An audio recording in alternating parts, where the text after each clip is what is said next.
Air conditioning is an exercise in exact extraction. As a building absorbs thermal energy from the sun, equipment, and occupants, engineers must design a system that removes that exact amount of heat and moisture to maintain a stable interior.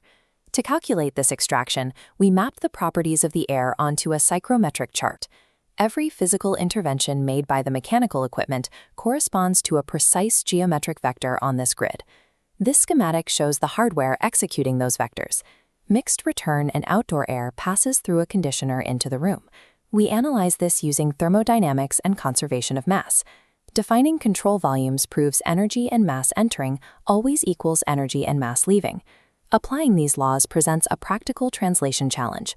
Thermodynamics calculates heat transfer based on the mass flow rate of the air, yet actual fans, ducts, and coils are sized and specified by volumetric flow, measured in cubic feet per minute. To resolve this, we will build a single-zone system from first principles. We will map its physical hardware directly to a psychrometric chart and derive the volumetric equations used by professionals to convert mass into volume.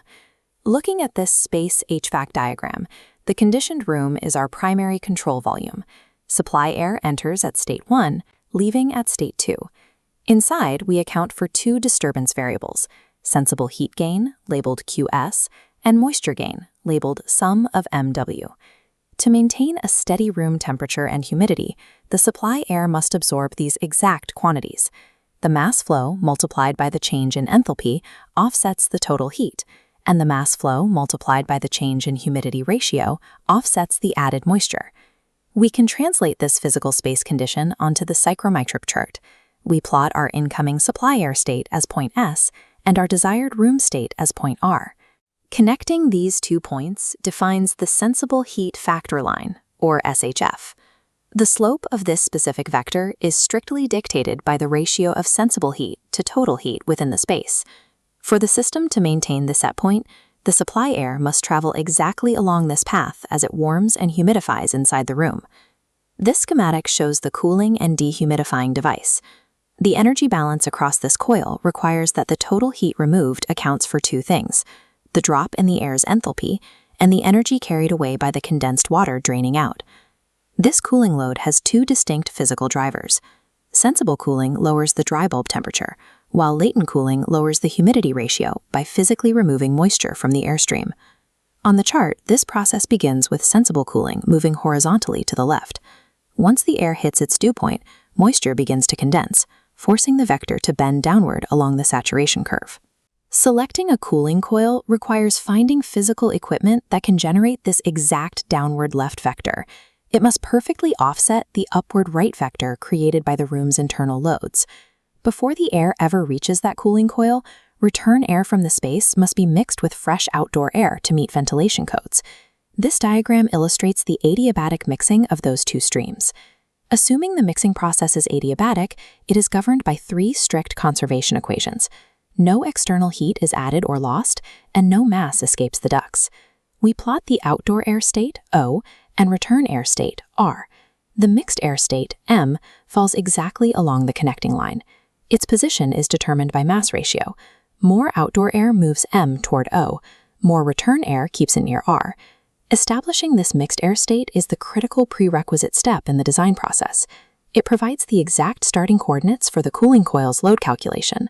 Now we return to our core engineering problem. All the process vectors we mapped rely on knowing the mass flow rate of the air, but equipment selection requires volume flow rates. The universal bridge between mass and volume is the concept of ASHRAE standard air conditions, defined as dry air at 68 degrees Fahrenheit, 14.7 psi atmospheric pressure, and a resulting density of roughly 0.075 pounds per cubic foot. By substituting standard density, specific heat, and a 60-minute conversion into the mass balance, the sensible heat equation collapses to a single constant, 1.10. Similarly, multiplying standard density by the water vapor energy content yields the latent heat constant, 4840. These constants have a strict limitation. Because they rely on a standard density of 0.075, they are calibrated only for sea-level atmospheric pressure. Engineers designing systems for high-altitude locations must manually recalculate the density and derive new constants. But at sea level, these two volumetric equations are the daily workhorses of HVAC design. They allow engineers to bypass complex, iterative mass density conversions while remaining mathematically anchored to the first law of thermodynamics. This master schematic connects our control volumes. Air mixes at M, cools to CC, gains fan heat, then enters the room. Below, the chart maps this perfectly. The mixing line, a downward cooling curve, horizontal fan heat, and the SHF line returning to the room state. This complex system reading is simply the sequential linking of the individual mass and energy balances we established in Act 2.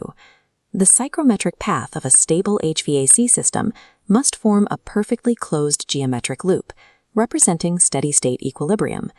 If the combined vectors from mixing, cooling, and internal gains fail to return exactly to the room state, the physical system will not maintain its set point.